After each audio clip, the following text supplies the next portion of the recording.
Assalamualaikum warahmatullahi wabarakatuh. Innal hamdalillah nahmaduhu wa nasta'inuhu wa nastahdihi wa na'udzu billahi min shururi anfusina wa sayyiati a'malina. Man yahdihillahu fala mudilla lahu wa man yudlilhu fala hadiya lahu.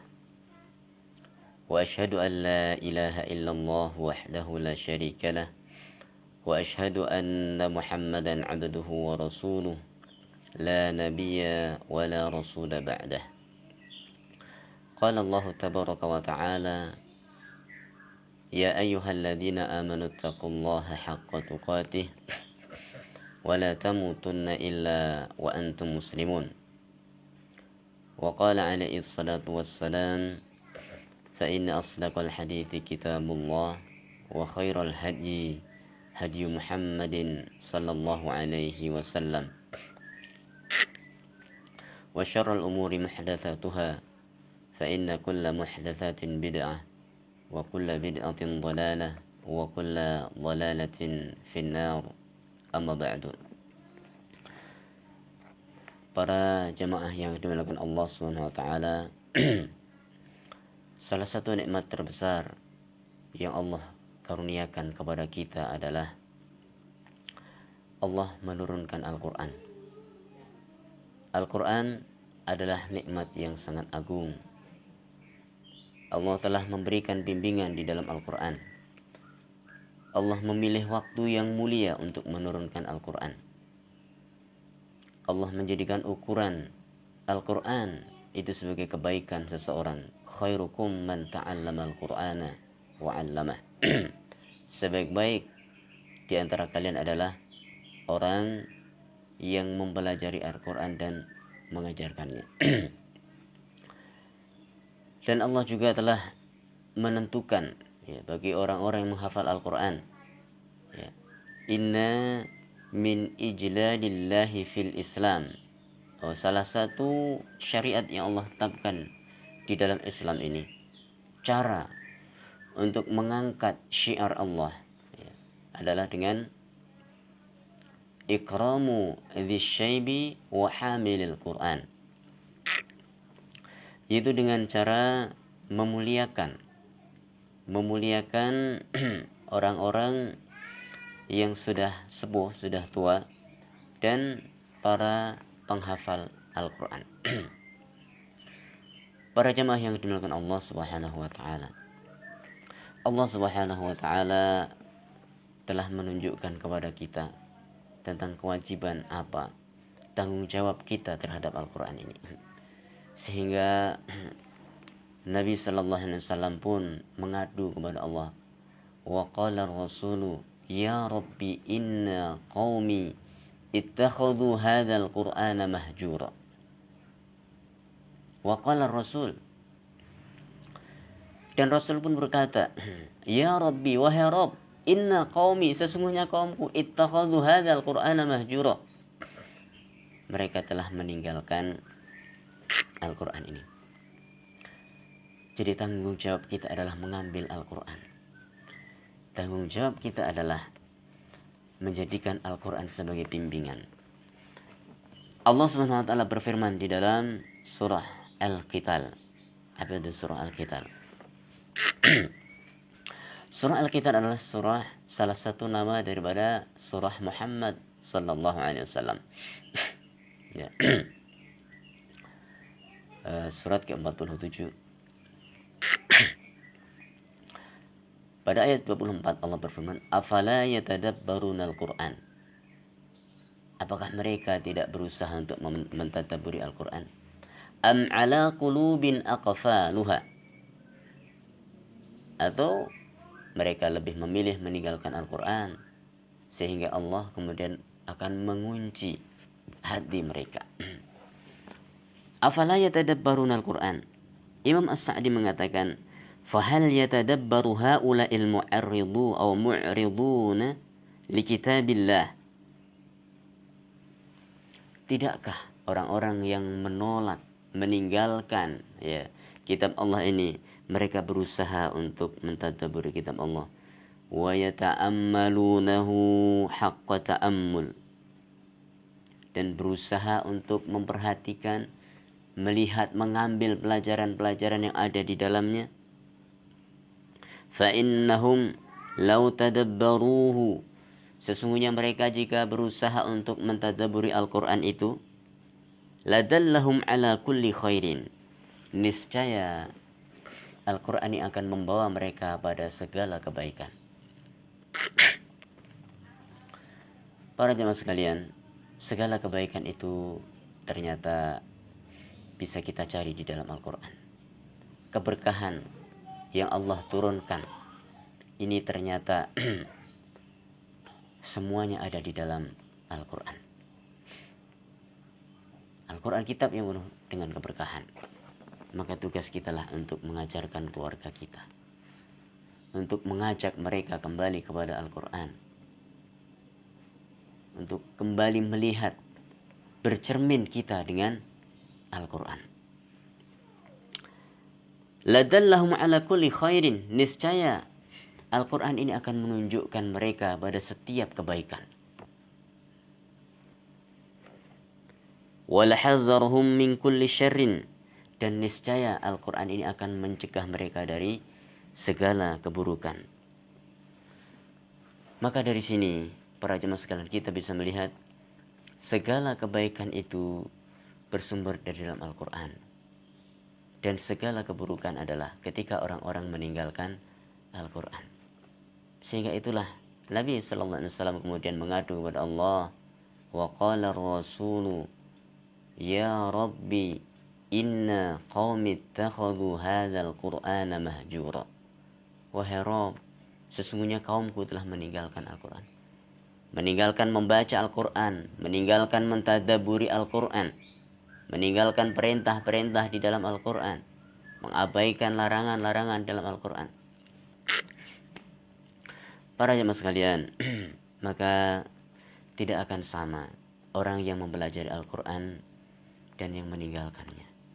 Tidak akan sama antara orang-orang yang berusaha untuk mencari keberkahan yang ada di dalam Al-Quran dan yang membiarkan begitu saja. Bagaimana Allah berfirman, ya, kitabun anzalnahu ilaika, kitab yang kami turunkan kepada engkau Muhammad sallallahu alaihi wasallam, liyadabbaru ayatihi, kitabun anzalnahu ilaika mubarakun, kitab yang kami turunkan kepada engkau Muhammad sallallahu alaihi wasallam mubarak, penuh dengan keberkahan. Liyadabbaru ayatihi, supaya mereka mentadabburi apa yang ada di dalam Al-Quran ini, ya. Waliyatadzakkara ulul albab, dan supaya orang-orang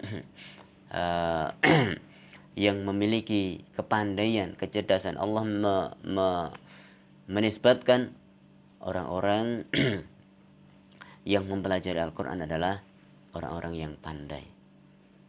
Dan Allah menitipkan ilmu ini kepada mereka yang menghafalkan ayat-ayat Al-Quran, meskipun tidak semuanya dihafalkan.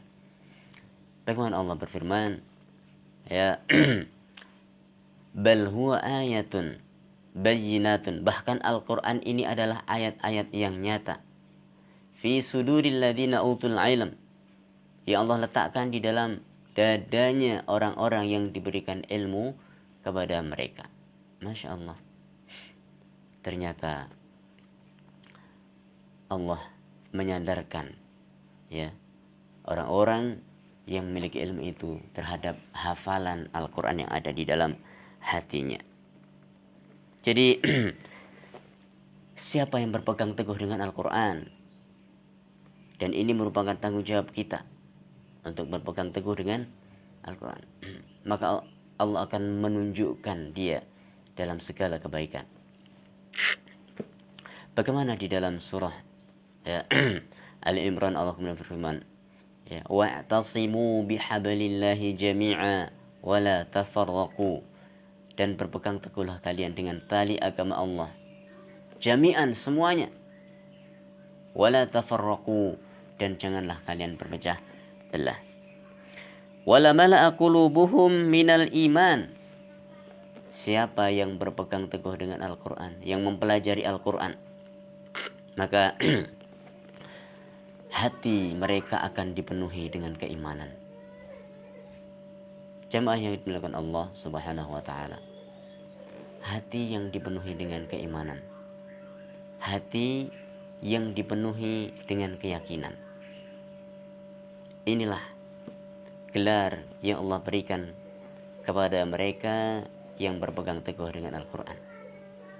Di dalam surah Al-Baqarah ayat 121 Allah sebutkan, ya, alladzina atainahumul kitaba yatlunahu haqqa tilawatih. Orang-orang yang membaca kitab, yatlunahu haqqa tilawatih. Mereka berusaha membaca dengan sebenar-benarnya, memenuhi hukum bacaannya, ya, melaksanakan perintah yang ada di dalamnya, meninggalkan larangan yang ada di dalamnya. Maka Allah sebutkan ulaika yu'minuna bih. Mereka itulah orang-orang yang beriman terhadap Al-Quran. Wa may yakfur bihi, dan siapa yang ingkar dengan Al-Quran ini, fa ulaika humul khasirun. Maka mereka itu adalah orang-orang yang merugi. Wa afidatuhum minal iqan, dan hati mereka akan dipenuhi dengan keyakinan. Para jemaah sekalian, jika kita ingin mengokohkan keyakinan kita, maka perbanyaklah membaca Al-Quran. Perbanyaklah mengetahui makna-makna yang ada di dalam Al-Quran. Maka bagaimana kita melihat di dalam surah Thaha ayat 124, ya, wa man a'rada 'an dzikri fa inna lahu ma'isyatan dhanka. Siapa yang menolak terhadap zikir kepadaku, sebagian ulama mentafsirkan yang dimaksudkan Al-Quran. Siapa yang menolak apa yang ada dalam Al-Quran ini? Ya, fa inna lahu ma'isyatan dhanka. Maka sungguh dia akan mendapati kehidupan yang sempit. Wa nahsyuruhu yaumal qiyamati a'ma. Dan kami, kata Allah, akan kumpulkan kelak pada hari kiamat nanti a'ma, dalam keadaan buta. Na'udzubillah. Mereka pun bertanya kepada Allah, qala rabbi lima hasyartani a'ma.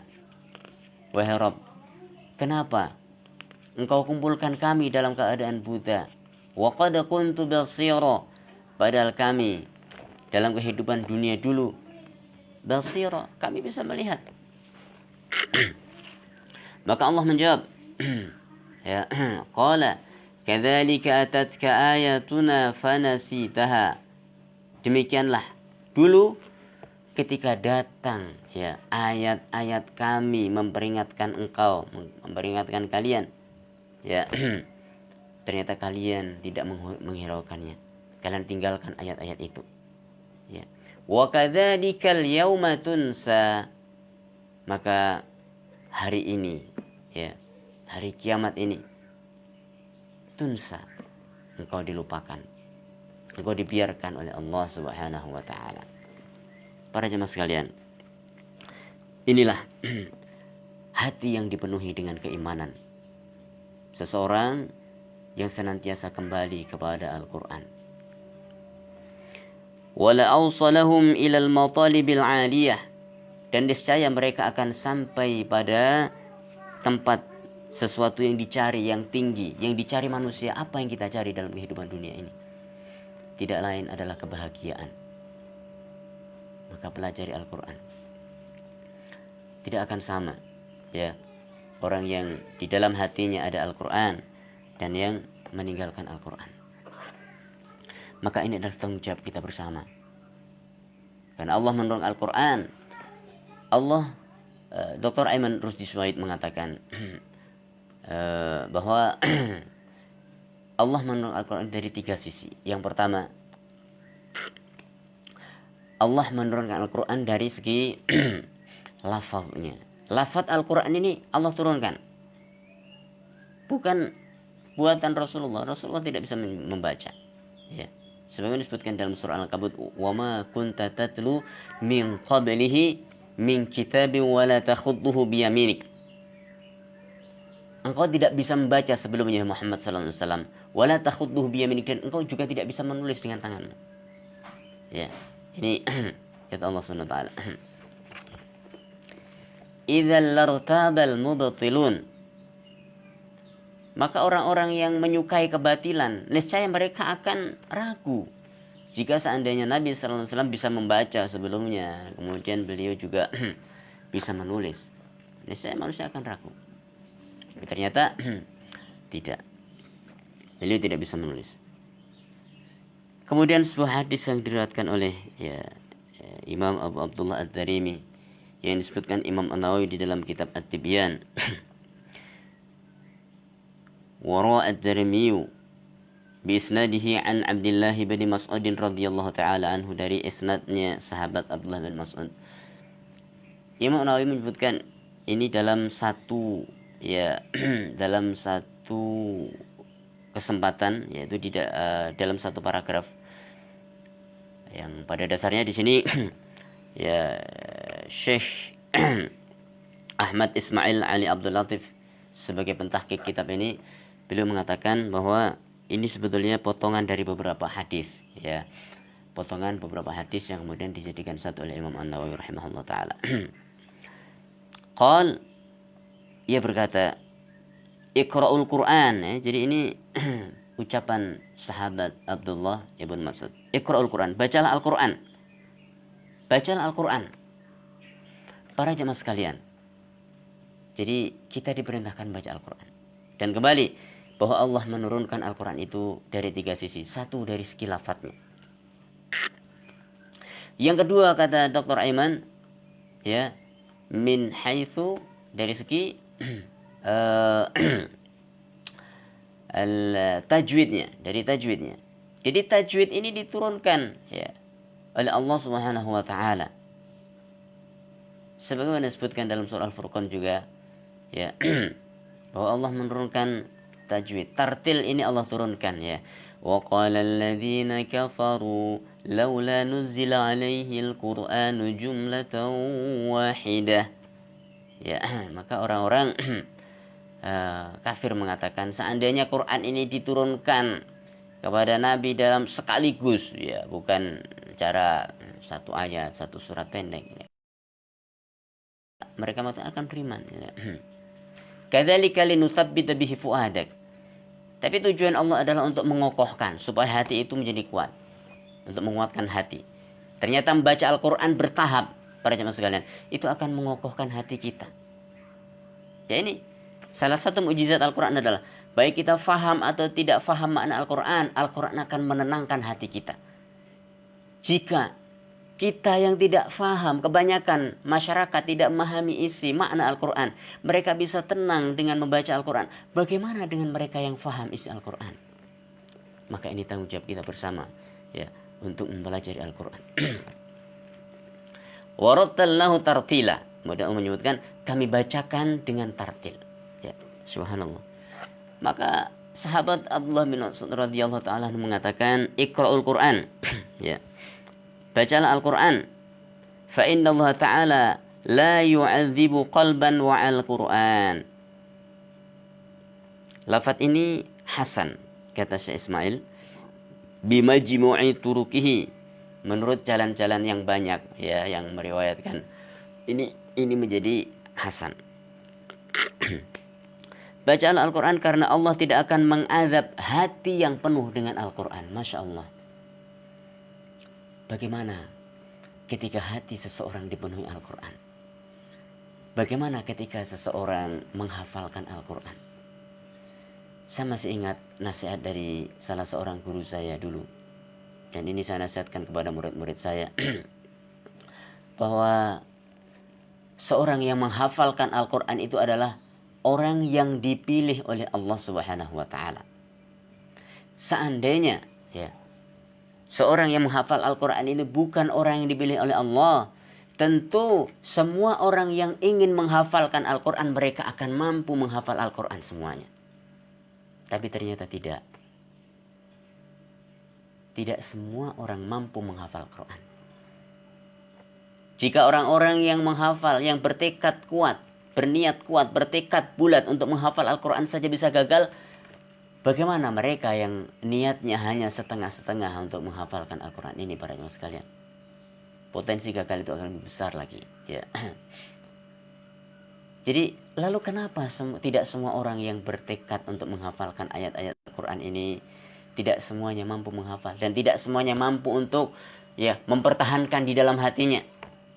Jawabannya adalah karena orang yang menghafal Al-Quran ini adalah orang yang dipilih oleh Allah Subhanahu wa Ta'ala. Dan mereka yang setiap kali menghafal kemudian lupa, menghafal, lupa, maka Allah ingin menguji dia. Apakah dia bertekad untuk menjadi orang yang dipilih oleh Allah ataukah tidak? Ya, tergantung kita. Apakah kita bertekad untuk menjadi orang yang dipilih oleh Allah tersebut, ataukah kita memilih untuk menyerah, berhenti menghafal, berhenti membaca Al-Quran. Maka ini yang perlu kita catat, ya. Fa innallaha ta'ala la yu'adzibu qalban wa'al Qur'an. Allah Subhanahu wa ta'ala tidak akan menjadikan tersiksa hati orang-orang yang dipenuhi hatinya dengan Al-Quran. Subhanallah. Kemudian riwayat kedua, itu riwayat dari sahabat Abdullah bin Mas'ud juga. Wa inna hadzal Qur'ana ma'dubatullahi ta'ala. Sesungguhnya Al-Quran ini ma'dubahnya Allah. Apa itu ma'dubah? Ya, ma'dubah itu ada dua makna. Qala al-Imam Abu Ubaid fi Gharibil Hadits. Imam Abu Ubaid di dalam Gharibul Hadits mengatakan, ma'dubatun fihi wajhan. Kata ma'dubah itu ada dua makna. Yuqalu ma'dubatun wa ma'dabatun. Bisa dibaca ma'dubatun dan dibaca ma'dabatun. Dan maknanya itu berbeda. Ya. Faman qala ma'dubatun arada as-sani'a yasna'uhu al-insan fayad'u ilaihi an-nas. Jika ia membaca ma'dubatun, maka maknanya adalah sesuatu yang nikmat yang bisa disajikan kepada manusia dan mengajak manusia untuk menikmatinya bersama-sama. Inilah Al-Quran. Sehingga seorang akan mendapatkan kenikmatan ketika membaca Al-Quran. Kata sahabat Utsman ibn Affan radhiyallahu ta'ala anhu, "Lau tahurul qalbu." Seandainya hati seseorang itu bersih. Ya, jika hati kita bersih, ya. Ma syaba'a min kalamillah. Niscaya dia tidak akan pernah puas di dalam membaca kalam Allah. Sehingga sahabat Utsman bin Affan, beliau tidak bisa tidur malam sebelum menghatamkan Al-Quran. Ya, subhanallah. Berbeda dengan kita.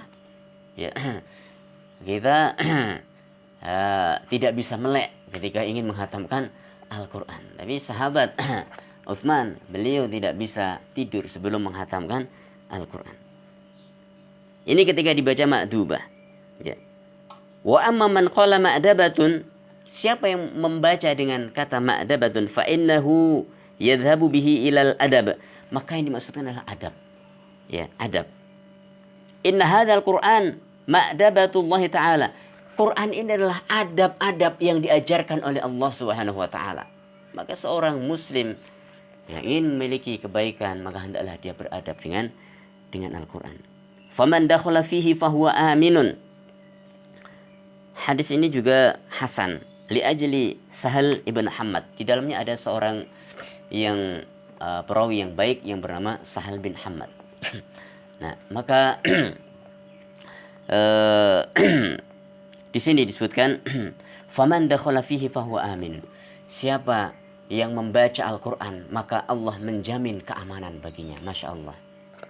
Ya, para jemaah sekalian, mari kita ajak manusia. Ini tanggung jawab kita untuk mengajak keluarga kita. Ya, tanggung jawab kita terhadap Al-Quran, untuk mengajarkan Al-Quran.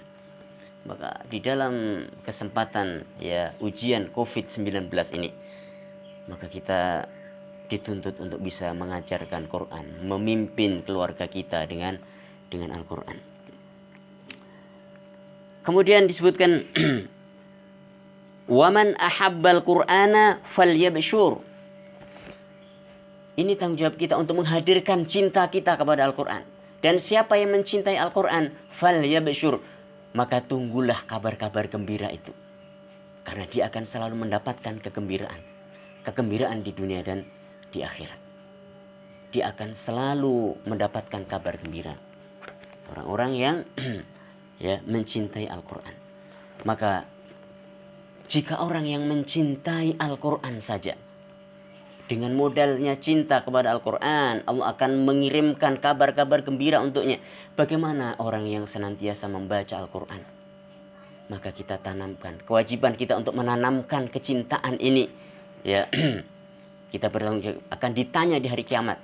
Ya, apa yang kita berikan kepada keluarga kita dari Al-Quran ini? Ya. Meskipun kita tidak setingkat Abu Bakar, tidak setingkat Umar, tidak setingkat para sahabat, setidaknya kita memiliki usaha untuk yang demikian itu. Baik para jemaah sekalian, karena waktu kita sudah mendekati jam 1, maka sampai di sinilah ya ya sesi daripada kajian kita, tanggung jawab kita terhadap Al-Quran. Maka saya simpulkan di sini. Yang pertama, tanggung jawab kita kepada Al-Quran adalah mentadabburi Al-Quran ini. Kita bertanggung jawab. Kelak kita akan ditanya oleh Allah Subhanahu wa taala, apa yang sudah kamu lakukan terhadap Al-Quran ini? Yang kedua, mempelajari isi Al-Quran. Ya. Kemudian mempelajari bagaimana cara membaca Al-Quran. Karena Allah merintahkan kita membaca Al-Quran dengan tartil. Warattilil Qur'ana tartila. Sebagaimana perintah kepada perintah ya, untuk melaksanakan sholat, menunaikan zakat, itulah perintah Allah terhadap kita yang membaca Al-Quran. Akan tapi kebanyakan daripada kita ya banyak ya yang tidak menyadari ya perintah tersebut, sehingga mereka menganggap ketika mereka sudah bisa membaca tulisan Arab berarti sudah bisa membaca Al-Quran. Belum ya. Wallahu a'lam bishawab. Semoga Allah selalu membimbing kita ya, membawa kita ke jalan kebaikan, menjadikan hati kita senantiasa cinta dengan Al-Quran, dan menjadikan kita dan anak-anak keturunan kita Al-Quran ya. Wallahu a'lam bishawab. Allahumma anfa'na bima 'allamtana wa 'allimna ma yanfa'una wa zidna ilma. Subhanakallahumma bihamdika asyhadu an la ilaha illa anta astaghfiruka wa atubu ilaik. Wa sallallahu ala nabiyyina Muhammad wa akhiru da'wana alhamdulillahi rabbil alamin. Assalamualaikum warahmatullahi wabarakatuh.